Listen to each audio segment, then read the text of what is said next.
அருட்பெரும் ஜோதி அருட்பெரும் ஜோதி தனிப்பெரும் கருணை அருட்பெரும் ஜோதி எல்லாம் செயல் கூடும் என் ஆணை அம்பலத்தே எல்லாம் வல்லான் தனையே ஏத்து. ஓம் ஸ்ரீ ராமலிங்காபயம். ஓம் ஸ்ரீ ராமலிங்காபயம். ஓம் ஸ்ரீ ராமலிங்காபயம். எல்லோருக்கும் வணக்கம். இது எனது யூடியூப் சேனலான எல்லாம் செயல் கூடும் வள்ளலார். நான் வள்ளலார் முத்து பேசுகிறேன். இன்றைய பதிவில் நாம் அருட்பெரும் ஜோதி அகவல் வரிகள் 973 974 வரை 2 வரிகளுக்கான விளக்கமாக இருக்கப் போகிறது. இந்த வரிகள் என்னவென்றால், உயிருள் யாம் எம்முள் உயிர் இவை உணர்ந்தே உயிர் நலம் பரவுக என்று உரைத்த மெய்ச்சிவமே. இந்த 2 வரியில் வள்ளல் பெருமான் என்ன சொல்கிறாங்கன்னா, ஜீவகாருண்யத்தினுடைய அந்த உண்மை நிலையை நம்ம உணர்ந்து உயிர்களுக்கெல்லாம் நன்மை செய்யணும் அப்படின்றத வலியுறுத்துகிறாங்க. உரைநடை பகுதியில் வள்ளல் பெருமான் ஜீவகாருண்யத்தை பற்றி மிக தெளிவாக சொல்லியிருக்கிறாங்க. இதெல்லாம் ஜீவகாருண்யம் எப்படிலாம் செய்யணும், ஜீவகாருண்யம் செய்கிறதுனால நம்மளுக்கு என்னென்ன பாக்கியங்கள் என்னென்ன அருள்லாம் கிடைக்கும் அப்படின்றத மிக தெளிவாக சொல்லியிருக்கிறாங்க. அதை நான் இப்போ படிக்க போகிறேன். அதுக்கு முன்னாடி இந்த 2 வரிகளுக்கான விளக்கம் அதை சொல்லிவிட்டு அந்த உரைநடை பகுதியில் ஜீவகாருண்யத்தை பற்றி வள்ளல் பெருமான் சொன்னதை படிக்கிறேன். அதாவது என்ன சொல்கிறாங்கன்னா, எல்லா ஜீவர்களுக்குள்ளும் யான் இருக்கின்றேன், அதே நேரத்தில் எனக்குள்ளேதான் எல்லா ஜீவர்களும் இருக்கின்றன. இந்த உண்மையை உணர்ந்து பிற உயிர்களுக்கு நன்மையான செயல்களையே செய்வாயாக என்று கூறிய சிவமே. அதாவது பிற உயிர்களுக்கு நாம் ஏன் நன்மை செய்யணும் அப்படின்னா, அந்த உயிர்கள் எல்லாம் இறைவன் தான் இருக்கிறான். எல்லா உயிர்களுக்குள்ளும் அந்த இறைவன் தான் நீக்கமர நிறைந்திருக்கிறான். அப்போ அந்த உயிர்களுக்கு செய்யும் அந்த இரக்கம், நம்ம அந்த உயிர்களுக்கு செய்யும் அந்த நன்மை நம்ம கடவுளுக்கு செய்யும் அந்த தொண்டாக மாறுது. அதுதான் இந்த ஜீவகாருண்ய செயல்கள் எல்லாம் தெய்வ வழிபாடாகவே இறை தொண்டாகவே அமைந்து விடுகிறது அப்படின்றாங்க. இது அப்படியே வள்ளல் பெருமான் உரைநடை பகுதியில் எப்படி சொல்கிறாங்க பாருங்கள். அதாவது ஜீவகாருண்ய ஒழுக்கம் முதல் பிரிவில் இப்படி தான் ஆரம்பிக்கிறாங்க. ஜீவகாருண்ய ஒழுக்கமே கடவுள் வழிபாடு. உலகத்தில் மனித பிறப்பை பெற்றுக்கொண்டவர்கள் இந்த பிறவியினால் அடையத்தக்க ஆன்ம லாபத்தை காலமுள்ள போதே அறிந்து அடைய வேண்டும். அவரே ஒரு கேள்வி கேட்டு பதிலாக சொல்கிறாங்க, அந்த ஆன்ம லாபம் எது? ஆன்ம லாபம் எது என்று அறிய வேண்டில் எல்லா அண்டங்களையும் எல்லா புவனங்களையும் எல்லா பொருள்களையும் எல்லா ஜீவர்களையும் எல்லா ஒழுக்கங்களையும் எல்லா பயன்களையும் தமது பூரண இயற்கை விளக்கமாகிய அருட்சக்தியால் தோன்றி விளக்கம் செய்விக்கின்ற இயற்கை உண்மை வடிவினராகிய கடவுளின் பூரண இயற்கை இன்பத்தை பெற்று எக்காலத்தும் எவ்விதத்தும் எவ்வளவும் தடைபடாமல் வாழ்கின்ற ஒப்பற்ற பெரிய வாழ்வே இந்த மனித பிறப்பினால் அடையத்தக்க ஆன்மலாபம் என்று உண்மையாக அறிய வேண்டும். 2வது கேள்வி அவரை கேட்டு அதுக்கு பதில் சொல்கிறாங்க.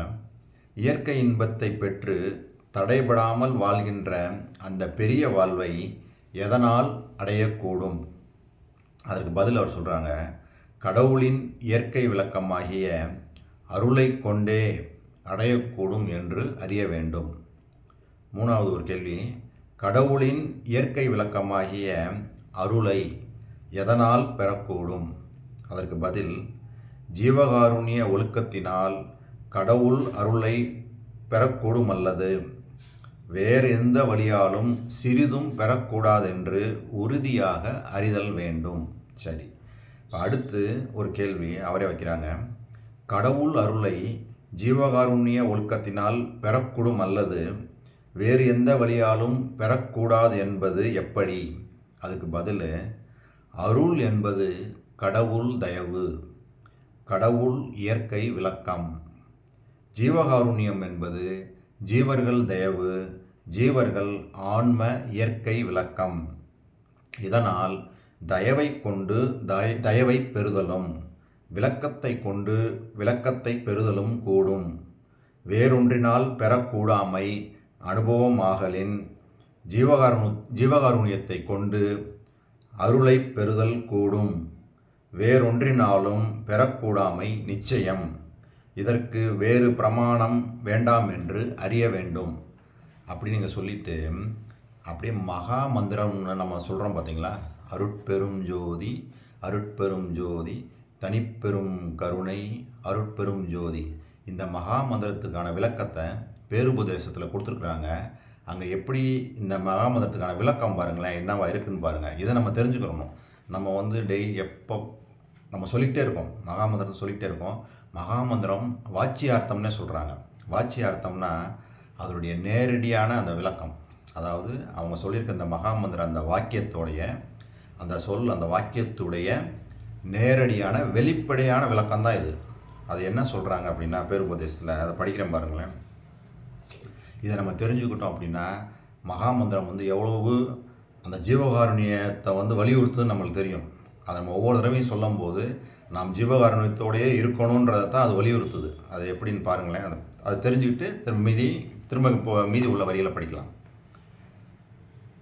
இத்தருணம் ஆண்டவர் எல்லாவற்றையும் நீக்கி எல்லோரும் மேலான இன்பத்தை அடையும் பொருட்டு முடிவான இன்ப அனுபவத்திற்கு சாதக சகாயமான திருவருள் மகா வாக்கிய திருமந்திரத்தை தமது உண்மையை வெளிப்படக் காட்டும் மகா மந்திர வாக்கியத்தை எனக்கு வெளியிட்ட அவ்வண்ணம் எனது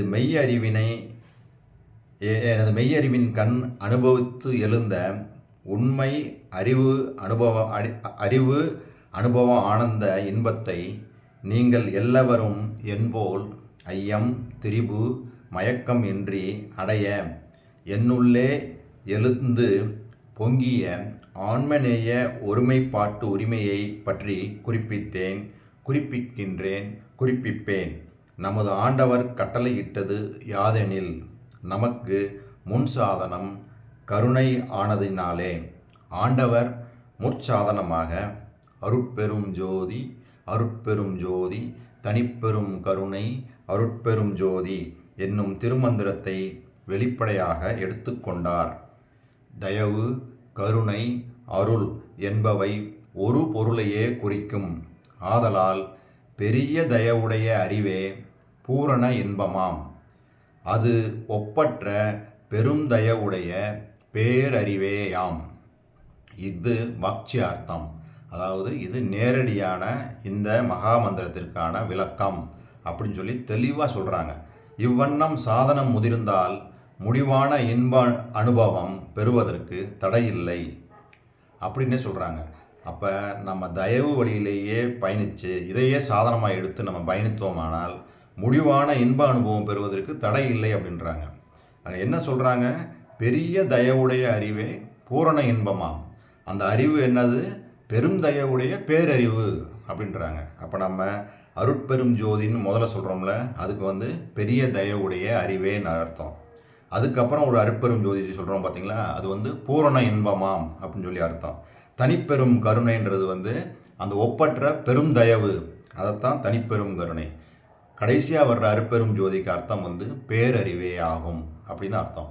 இதுதான் இந்த மகாமந்திரத்திற்கான விளக்கம். இந்த மகாமந்திரத்திலையும் வள்ளல் பெருமான் ஜீவகாருண்யத்தை தான் பிரதானமாக சொல்கிறாங்க. சிறிய தயவை கொண்டு பெரிய தயவை பெறணும் அப்படின்றாங்க. அப்படி இங்கே வருவோம். இங்கே இப்போ என்ன படிச்சுட்டு இருந்தோம்? அந்த கடவுள் அருளை எப்படி பெறணுன்றதுக்கு சொல்லிட்டாங்க. அதை அருளை பெறுவதற்கு ஜீவகாருண்யமே வழியாதலால் ஞான வழி என்பதும் சன்மார்க்கம் என்பதும் ஜீவகாருண்ய ஒழுக்கம் என்றும், அஞ்ஞான வழி என்பதும் துன்மார்க்கம் என்பதும் ஜீவகாருண்ய ஒழுக்கம் இல்லாமை என்றும் அறியப்படும். சரி, ஜீவகாருண்யம் விளங்கும்போது அறிவும் அன்பும் உடனாக விளங்கும். அதனால் உபகார சக்தி விளங்கும். அந்த உபகார சக்தியால் எல்லா நன்மைகளும் தோன்றும். ஜீவகாருண்யம் மறையும் போது அறிவும் அன்பும் உடனாக மறையும். அதனால் உபகார சக்தி மறையும். உபகார சக்தி மறையவே எல்லா தீமைகளும் தோன்றும். ஆகலின் புண்ணியம் என்பது ஜீவகாருண்யம் ஒன்றே என்றும், பாவம் என்பது ஜீவகாருண்யம் இல்லாமை ஒன்றே என்றும் அறியப்படும். ஜீவகாருண்ய ஒழுக்கத்தினால் வரும் விளக்கமே கடவுள் விளக்கம் என்றும், ஜீவகாருண்ய ஒழுக்கத்தினால் வரும் இன்பமே கடவுள் இன்பம் என்றும், இவ்விளக்கத்தையும் இவ்வின்பத்தையும் பலகால் கண்டு அனுபவித்து பூர்த்தி அடைந்த சாத்தியர்களே ஜீவன் முக்தர் என்றும், அவர்களே கடவுளை அறிவால் அறிந்து கடவுள் மயம் ஆவார்கள் என்றும் சத்தியமாக அறிய வேண்டும். 5வது கேள்வி, ஆனால் ஜீவகாருண்ய ஒழுக்கம் என்பது என்ன? அவரே விளக்கம் சொல்கிறாங்க. ஜீவர்கள் விஷயமாக உண்டாகின்ற ஆன்ம உருக்கத்தை கொண்டு தெய்வ வழிபாடு செய்து வாழ்தல் என்று அறிய வேண்டும். சரி, 6வது ஒரு கேள்வி, ஜீவர்கள் விஷயமாக ஆன்ம உருக்கம் எப்போது உண்டாகும்? அதுக்கு பதில், ஜீவர்கள் பசி, தாகம், பிணி, இச்சை, எளிமை, பயம், கொலை இவைகளால் துக்கத்தை அனுபவிக்க கண்ட போதாயினும் கேட்ட போதாயினும் இவ்வாறு உண்டாகும் என்று அறிந்த போதாயினும் ஆன்ம உருக்கம் உண்டாகும் என்று அறிய வேண்டும் அப்படின்னு சொல்லிட்டு இன்னும் விளக்கமாக என்ன சொல்கிறாங்க அப்படின்னா, ஜீவர்கள் விஷயமாக உண்டாகின்ற ஆன்ம உருக்கத்தை கொண்டு கடவுள் வழிபாடு செய்வது எப்படி? அதுக்கு பதில், ஜீவர்கள் விஷயமாக ஆன்ம உருக்கம் காருண்யம் உண்டாக அந்த ஆன்மாவின் உள்ளிருக்கின்ற கடவுள் விளக்கமாகிய அருள் வெளிப்பட்டு பூரணமாக விளங்கும். அத்திருவருள் விளங்கவே கடவுள் இன்பம் அனுபவமாகி பூரணமாகும். அனுபவம் பூரணமாதலே கடவுள் வழிபாடு என்று அறிய வேண்டும். பாருங்கள், எது கடவுள் வழிபாடு? ஜீவகாருண்யம் தான் கடவுள் வழிபாடு.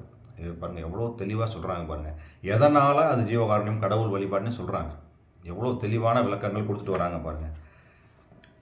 நிறைவாக என்ன சொல்கிறாங்கன்னா, ஜீவகாருண்யம் உண்டாவதற்கு உரிமை எது அப்படின்னு கேள்வி கேட்டு அதுக்கு பதில், ஜீவர்கள் எல்லாம் ஒரு தன்மையாகிய இயற்கை உண்மை ஏகதேசங்களாய் சர்வ சக்தியுடைய கடவுளால் சிருஷ்டிக்கப்பட்டபடியால் ஒரு உரிமையுள்ள சகோதரர்களே ஆவர்.